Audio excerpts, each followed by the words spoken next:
Good morning, friends. Today we are to go for literary history part this year. As we know, we are prescribed with 2 papers per year in this 3-year degree course. Paper first goes for poetry and drama, and in this paper we are to deal with literary history and literary terms. Last year in BA first year, we underwent two historical times in English literature. There were the times of Queen Elizabeth I, Elizabethan period, and neoclassics, uh, Dryden and Pope. They were the neoclassics. So it was almost a period of you see second half of 16th century, and then we went for 17th century. There were poets like Milton, Donne, who had nothing to do with the neoclassics or Elizabethans. They were individuals. But a continuum of chronological historical order that defined two major literary historical times. There were the times of Queen Elizabeth I, second half of 16th century, and neoclassical poets. Major poets were John Dryden and Alexander Pope. This year, in BA second year English literature, we are to deal with two literary history. Two literary histories means almost a period of 100 years or more than that. But a major movement was there. If you look for world history, there was a major revolution we know with the name the French Revolution. So the times before French Revolution and 3-4 decades after French Revolution. So almost a period of 100 years. So after neoclassics, neoclassics means writers of Augustan age. We call that neoclassical age, or people there who underwent literary exercises during that period, neoclassical age.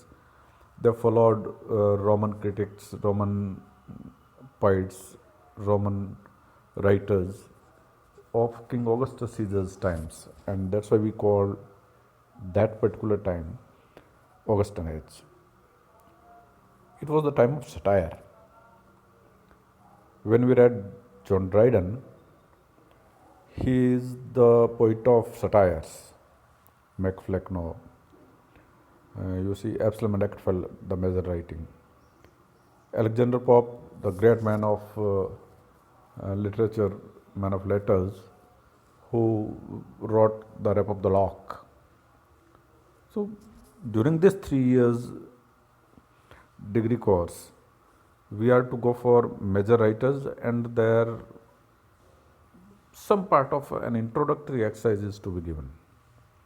So last year we went with Elizabethans, the head of that time, William Shakespeare. A comedy was there, two sonnets were there, and the 17th century, the threshold of 17th century after the death of Queen Elizabeth I. We went for major poets who dealt with that time history, that time politics, that time religion. So we are to deal with a kind of surrounding being discussed thoroughly. The time poetry, painting, literature, history, religion, politics, societal setup, everything is to be dealt with. So this year we are to go for a prior exercise for romanticism, and we call those poets pre-romantics who went for a newness, who went for a change, who went for a switching away from neoclassical trends, who went for a kind of a thing which has to deal with creativity, which has to deal with nature, friendship. Why? Because the times of Dryden and Pope, the neoclassical times, they were the times of satire. They were the times of fixity. They were the times of court life. So people were fed up with those times. So literary minds, the ignited minds, the creative minds, they thought of something away from that. So this is to these subjects which were iconoclastic, in fact, which are to deal with free atmosphere, free and wild. So we call those poets or writers who made that major thing happen, which was Romanticism. Romanticism, major historical event is attached with that. We call that French Revolution. French Revolution means a revolution in France in the year 1798. So a kind of a three-word motif, historical political movement happened in France, and the three-word motif is liberty, equality, and fraternity. So a libertine attitude is there, freedom, attitude of freedom. Equality, all people are born equal. So kind of a thing which deal with the concept of nature. Fraternity, the bond of brotherhood, the bond of sisterhood.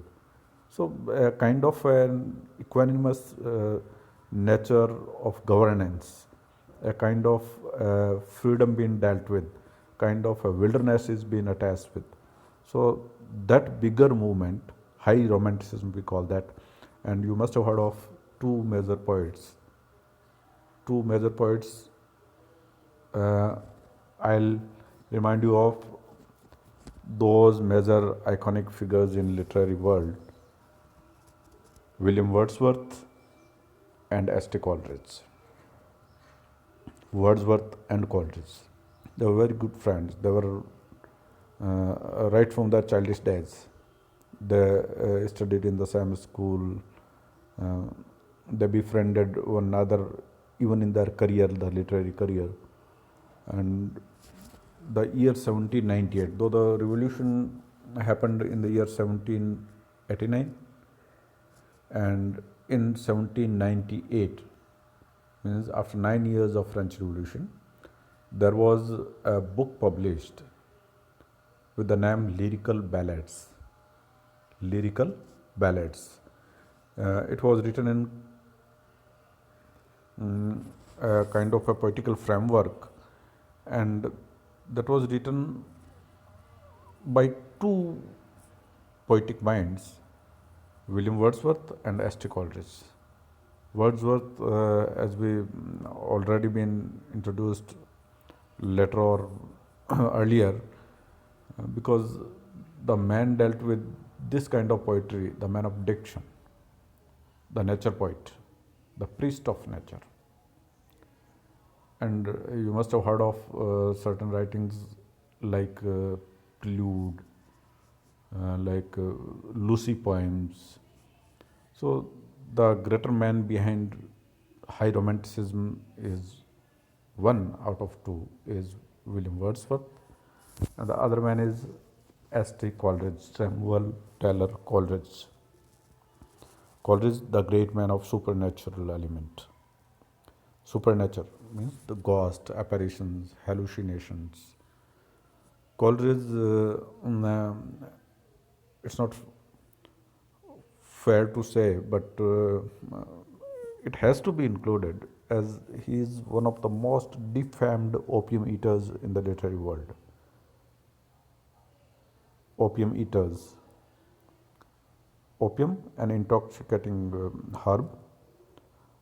Intoxication is there. In today's world, we find narcotics, that kind of thing been attached with S.T. Coleridge. Coleridge with his friend De Quincey. So De Quincey, S.T. Coleridge, William Wordsworth, they were contemporaries. They were born in the same times, and they wrote together as well. So Coleridge and William Wordsworth, Wordsworth and Coleridge, they with their publication of lyrical ballads in 1798, they heralded high romanticism. Before French Revolution, there was a set of poets, there was a set of literary minds who exercised for a newness, for a new beginning, for a kind of poetry which has to deal with nature, friendship, love, the softer subjects. And we call them romantics, pre-romantics, or the poets who heralded high romanticism. So, in that kind of set of poets, we find Thomas Gray, William Cooper, William Blake, James Thomson. James Thomson, the very first poet of our syllabus this year in the paper 1, in paper of poetry and drama. First 2 poems, Autumn and Winter, they are by James Thomson. James Thomson wrote Seasons. The volume of poetry is with the title Seasons. And these first two poems, they are the part of Seasons, his volume of poetry, Seasons. So, a landscape is there introduced. Landscape school of poetry, that's been started by James Thomson. Cooper, Collins, Blake, Gray, they are the poets before the commence of French Revolution. Thomas Gray, we are introduced this year with a kind of a new poem, Elegy, the death song. Milton last year, we were not introduced with his Elegy Lycidas, but Milton wrote an elegy, Lycidas. In the coming year, in third year, we are to deal with Matthew Arnold. He also wrote a very powerful elegy. Alfred Tennyson, we are to deal with next year. He wrote a very powerful elegy. Again, W.H. Auden, he also wrote a modern elegy. We are to deal with him next year. So, elegy is a kind of a sad song, is a death song, is written on death of somebody. But Gray's elegy, Thomas Gray, we are introduced with a kind of a poem which goes with a sad note, which summons somebody's death. But Gray's elegy is kind of a different one from the rest of the elegies. In the history of elegy writing, in the history of death songs, Gray's elegy is unique in itself. So, Gray is there as a part of pre-romantics this year with James Thomson, the man of landscape school of poetry. We are to deal with William Cooper as well. Cooper, the man of religion, who wrote Olney Hymns. A very beautiful poem is there, My Mother's Picture. William Blake, a revolutionary, is there. So, a set of poets are there prescribed in this year's poetry who are kept under one title, one literary history, under one knot, and we find that pre-romantics. The other is romantics. So, there is a line drawn, there is a kind of a demarcation with the emergence of French Revolution 1789, the historical French Revolution, the political French Revolution. But for we literary students, we find it from 1798. Why? Because there is a volume of poetry being published that year. We are already introduced with that, lyrical ballads written by William Wordsworth and S.T. Coleridge in collaboration. And after publication of lyrical ballads in 1798, after 2 years of its publication, its preface was published, preface to lyrical ballads. And that's the part of critical study. In English criticism, in English literary criticism, we find the preface as one of the very powerful notes in defining literature and its motifs.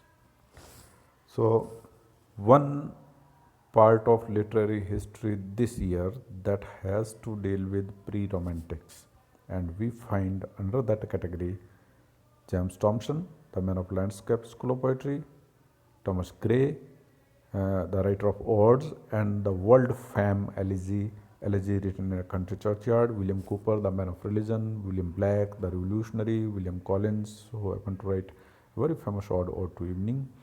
So,